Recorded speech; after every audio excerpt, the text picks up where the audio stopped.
Hey, what's going on, bro? So there's a fresh public beta out for Hollow Knight Silksong. The headline everyone's talking about is the addition of traditional Chinese as a language option, which builds on the simplified Chinese support that's been in the game. Alongside that, the German translation got a careful polish, so names and phrasing line up a bit better with the original English text. These are the kinds of changes that don't alter how you fight or platform, but they change how the story and world land for players who read those languages, and that matters a lot for immersion. On the gameplay side, the patch cleans up a handful of movement and tool edge cases. Silksong can now move through top scene exits, which sounds small, but removes those awkward moments when momentum and map geometry disagreed with you. Some tools that were accidentally down-bounceable in very specific situations have been fixed, so you won't exploit or stumble into weird interactions. The border cave's bounce pods that were incorrectly granting silk and health for certain crests have been corrected, which should stop accidental resource gains. There are also fixes for the snitch pick not hitting its third damage instance while in a memory.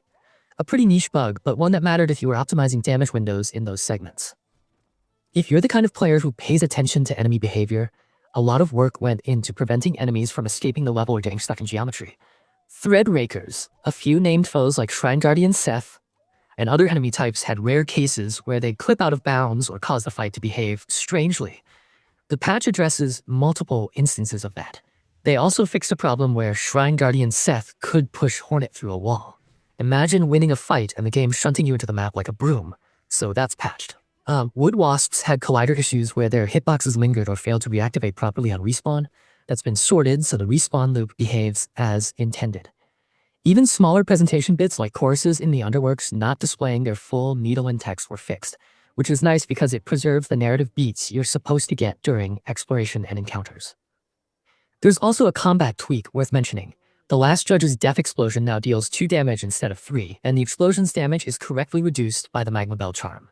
That means if you had the Magma Bell equipped and were relying on it to soften certain environmental or combat hazards, the interaction now behaves as intended.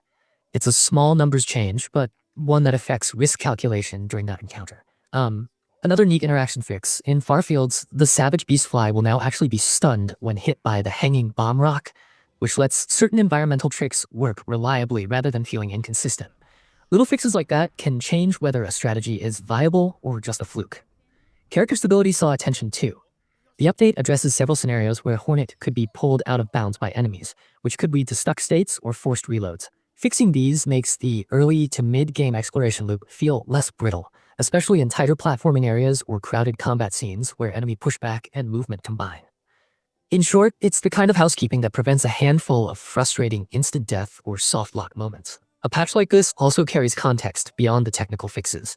The Chinese translations for the game faced a fair amount of scrutiny earlier, with community and press discussions about tone and fidelity. The addition of traditional Chinese and continued refinement of the Chinese localization pipeline reflects a response to player feedback and a recognition that localization isn't just swapping words. It's about preserving tone, lore, and nuance. That background makes the localization entry in this beta feel more like part of a longer conversation between the devs and the player base, not just a checkbox. There are a handful of assorted miscellaneous tweaks and small bug fixes across the board as well. Things that aren't glamorous but add up: collider adjustments, edge case behavior corrections, and a general cleanup of rare or unintended fight behaviors. The devs are marking this patch as an in-progress public beta release, so it's on the beta branch rather than the main live branch. Expect the team to iterate on anything that proves problematic once more players poke at these fixes. That beta status also means if you jump into it, you're helping test the changes rather than getting a finished update on the stable branch. Overall, this patch reads like a focused quality of life pass. Localization improvements that make the game more accessible to more players, movement and tool fixes that stop odd edge case behavior like combat interaction corrections that restore intended charm and damage logic, and a slew of enemy and fight stability fixes that keep the game from breaking immersion.